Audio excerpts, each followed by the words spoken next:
একজন মানুষ ওই সময় সুখী, একজন মানুষ ওই সময় ধন্য, একজন মানুষের জীবন ওই সময় সার্থক যেই মানুষ, যেই পুরুষটার জীবনে একজন নেককার বিবি পেয়েছে।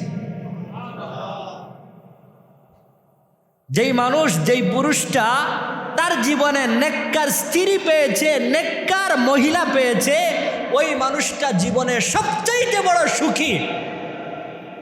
বলেন না সুবহানাল্লাহ।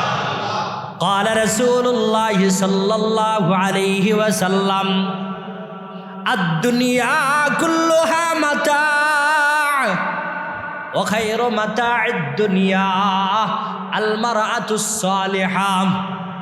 বলেন না সুবহানাল্লাহ। রাসূল আকরাম সাল্লাল্লাহু আলাইহি ওয়াসাল্লাম বলেন, আদ-দুনিয়া কুল্লুহা মাতা', দুনিয়ার প্রত্যেকটা জিনিস, প্রত্যেকটা বিষয় উপকারী, ফায়দাদায়ক।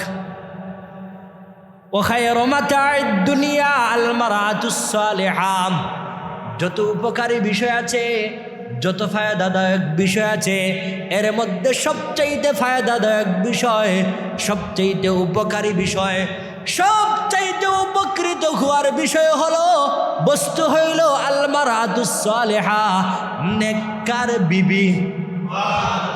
নেককার বিবি, যে তার জীবনে নেককার স্ত্রী পেয়েছে, নেককার ওয়াইফ পেয়েছে, নেককার বিবি হয়েছে, ওই মানুষটা দুনিয়াতে সবচাইতে বড় সুখী।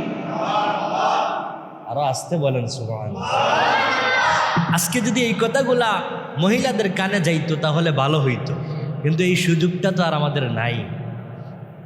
যাই হোক,